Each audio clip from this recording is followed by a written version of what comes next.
Deux minutes pour comprendre. Aujourd'hui, on parle des glaucomes et de l'importance du dépistage. Je suis avec le docteur Thierry Bury. Vous êtes ophtalmo à Paris. Le ou les glaucomes, je devrais dire. Oui, tout à fait.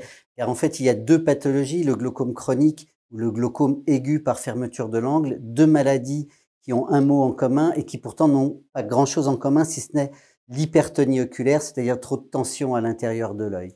Il y a souvent des confusions chez les médecins, peut-être généralistes, en tout cas même sur certaines notices de médicaments.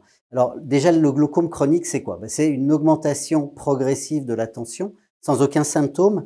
Cette augmentation de la tension va au niveau de l'œil, ici écraser les fibres rétiniennes en arrière au niveau du nerf optique et provoquer une diminution progressive du champ de vision sans qu'il n'y ait aucun symptôme. C'est pourquoi il est important de consulter l'ophtalmologiste qui va dépister cette hypertonie oculaire, fera faire des examens complémentaires, un OCT, un champ visuel, et lorsqu'il dépistera donc ce glaucome chronique, le traitera pour éviter qu'il y ait des conséquences pour les années à venir, c'est-à-dire éviter un grignotage du champ de vision et une cécité possible. Ça, c'est le glaucome chronique. C'est le glaucome chronique. Dans le glaucome par fermeture de l'angle, on est tout à fait dans un domaine différent.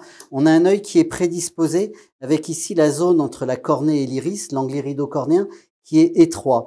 Et lorsqu'il va y avoir un blocage dans certaines circonstances au niveau de la pupille, les liquides ne vont plus pouvoir sortir de l'œil et la tension va augmenter, mais elle va augmenter de façon considérable. Si on était aux alentours de 25 dans le glaucome chronique, là on est aux alentours de 50. Et là on comprend bien que les conséquences sur le champ visuel, elles peuvent être en 24-48 heures. Le traitement est un traitement d'urgence. Il existe aussi un traitement préventif. C'est pourquoi il est important de dépister ces patients à risque pour pouvoir faire ce traitement préventif au laser et éviter d'arriver à la crise. Voilà, le mieux, c'est de consulter son ophtalmo périodiquement. À très bientôt.